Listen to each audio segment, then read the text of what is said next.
আসসালামু আলাইকুম। কেমন আছেন সবাই? আশা করি সবাই ভালো আছেন।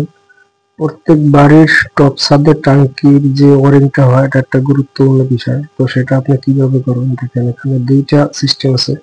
একটা হলো ফ্লোরে দেওয়া আর একটা হলো আপনার রেলিং এর সাথে দেওয়া। তো আমরা এখানে দেখেন একটা দিছি ফ্লোরে আর একটা রেলিং এ। তো রেলিং এরটা কি সুবিধা আর ফ্লোরেরটা কি সুবিধা, দুইটা তফাৎ দেখেন। যখন আপনার ছাদে কেউ উঠবে অবশ্যই রেলিং এর সাইডে গিয়ে দাঁড়াবে এবং পাড়া দিবে। তো ওটা পাড়া দিলে ভাঙে যাওয়ার সম্ভাবনা থাকে, জয়েন্ট গুলো নষ্ট হয়ে যায়। আর আপনি রেলিং এ দিলে আপনি পুরো ছাদটা ক্লিয়ার পাবেন। যেমন এখানে আমরা যেটা দেখতে পাচ্ছেন দিছি, এটা আমাদের এই যে বাইরে থেকে লাইন গুলো আসছে। তো এই যে এখানে আমার একটা 3 4 আছে, একটা 1.5 ইঞ্চি আছে সিপিভিসি লাইন। তো আপনি যখন রেলিং এর পাশে গিয়ে দাঁড়াবেন বা উকিঝুঁকি মারবে তখন দেখা যায় পাইপের উপরে দাঁড়াইয়া এই কাজগুলো করে, তখন এগুলো ভেঙে যায়। তো আমরা এখানে ছাদ ওয়ারিংটা করছি রেলিং দিয়া। আমাদের এখানে মেইন যে ট্যাঙ্কির ওয়ারিংটা দেখতেছেন, আমরা এখানে ট্যাঙ্কির গোড়ায় কিভাবে লাইনটা সেটিং করছি দেখেন। তো আমরা এখানে ট্যাঙ্কির সাথে আগে থেকে এসএস পাইপ ফিটিং করে রাখছিলাম, কারণ এগুলা এসএস দিতে হবে। যদি কেউ জিআই দেয় তো এটা দেখা যাবে কয়েক বছর পর এটা জং খায় ভেঙে দিব। এই কারণে আমরা ট্যাঙ্কির ঢালাইয়ের সময় এসএস পাইপ দিয়ে রাখি। এখানে আমাদের 2 ইঞ্চি এসএস পাইপ দেওয়া হয়েছে আর ছাদের ওইটা করা হয়েছে 2 ইঞ্চি দেওয়া।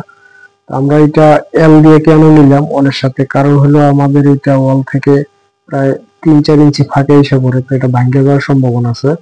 যার কারণে আমরা এল দিয়ে চাপাই নিছি, এটাকে কেলাম মাইরে আটকে দেবো ট্যাঙ্কির দেয়ালের সাথে। এই কারণে আমরা এইভাবে এটা এল দিলাম। অনেকে ভাবতে পারেন এটা এল না দিলে হইতো, অবশ্যই হইতো, কিন্তু সেটা সুন্দর হইতো না, ভাঙে যাওয়ার সম্ভাবনা থাকতো।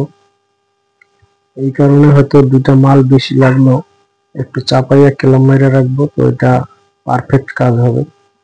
এখানে আমরা সিপিভিসি পাইপ ফিটিং ব্যবহার করছি পুরো বিল্ডিংটায়। এখানে শুধু নিচের দিকে নামানোর জন্য একটা 2 ইঞ্চি থ্রেড টি ব্যবহার করা হয়েছে। কারণ হলো এখানে সিপিভিসি দিয়ে আনতে গেলে অন্তপক্ষে ট্যাঙ্কি থেকে আরো 1 1.5 ফিট দূরে চলে আসে। এর কারণে আমরা এটা দিছি। এটা হলো আমাদের হাওয়ার পাইপ। অবশ্যই সবাই হাওয়ার পাইপ দিবেন। হাওয়ার পাইপ না দিলে আপনার পানির ফোর্সটা ভালো হবে না, স্পিড ভালো হবে না। তো আমাদের এই যে ওয়ারিং এর সাব ওয়ারিং এর লাস্ট পাইপটা, তো এখানে আমাদের 5 তলা পর্যন্ত 1.5 ইঞ্চি একটা পাইপ নামছে। আর এখানে যে আরেকটা পাশে আছে 3 4 চাবি, এটা হলো শুধু 6 তলার জন্য ব্যবহার হয়েছে এক ফ্লোরে। আর এটা হলো ছাদের যে একটা কল থাকবে বা চাবি লাগাইব যদি কেউ ফুলের টব বা নার্সারি করে, যাতে এটা ব্যবহার করতে পারে পানি, এই জন্য এইভাবে দেওয়া হচ্ছে।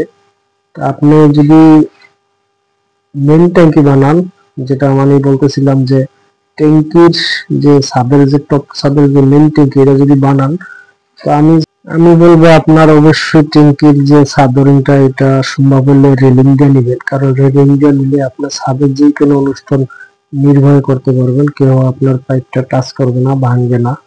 আর যদি ছাদের পাশ দিয়ে নেন তো ওটার উপরে অবশ্যই প্রেসার পড়বে, বিভিন্ন ভাবে পাড়া দিয়ে ভাঙে যাওয়ার সম্ভাবনা থাকবে। আমার চ্যানেলটা যারা সাবস্ক্রাইব করছেন তাদেরকে অসংখ্য ধন্যবাদ। যারা সাবস্ক্রাইব করেননি আশা করি সাবস্ক্রাইব করবেন। কাজে যদি কোনো ভুল ত্রুটি হয়ে থাকে অবশ্যই বলবেন। আমাদের এই যে পানি যেটা পড়তেছে এটা হলো টাঙ্কি ওয়াশের যে পয়েন্ট, সেটা এখান দিয়ে আপনার টাঙ্কি ওয়াশ যখন করবে তখন এই পয়েন্টটা দিয়ে পানি বের করে ফেলবে।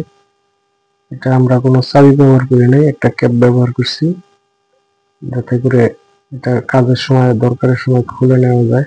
তো সবাই ভালো থাকবেন। আল্লাহ হাফেজ। আসসালামু আলাইকুম।